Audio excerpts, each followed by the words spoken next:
بسم اللہ الرحمن الرحیم۔ السلام علیکم ورحمۃ اللہ وبرکاتہ۔ حضرت شریح رضی اللہ عنہ بیان کرتے ہیں کہ میں نے ام المومنین حضرت عائشہ صدیقہ رضی اللہ عنہا سے پوچھا، جب نبی کریم صلی اللہ علیہ وآلہ وسلم گھر داخل ہوتے تھے تو کس چیز سے ابتدا کرتے تھے؟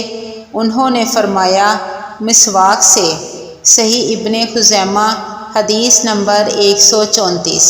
ام المومنین حضرت عائشہ صدیقہ رضی اللہ عنہا بیان کرتی ہیں کہ رسول اللہ صلی اللہ علیہ وآلہ وسلم نے فرمایا، مسواک منہ کی صفائی اور رب تعالیٰ کی رضا کے حصول کا ذریعہ ہے۔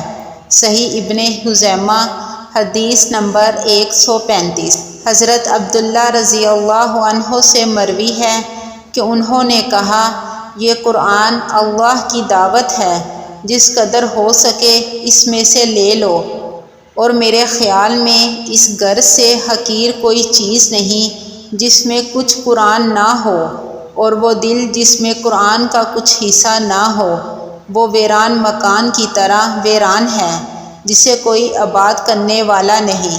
سنن الدارمی حدیث نمبر 3351۔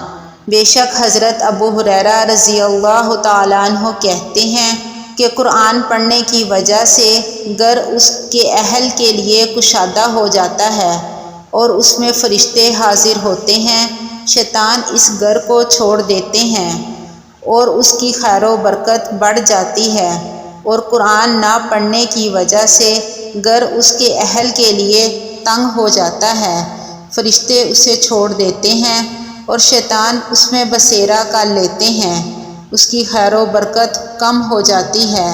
سنن الدارمی حدیث نمبر 3352۔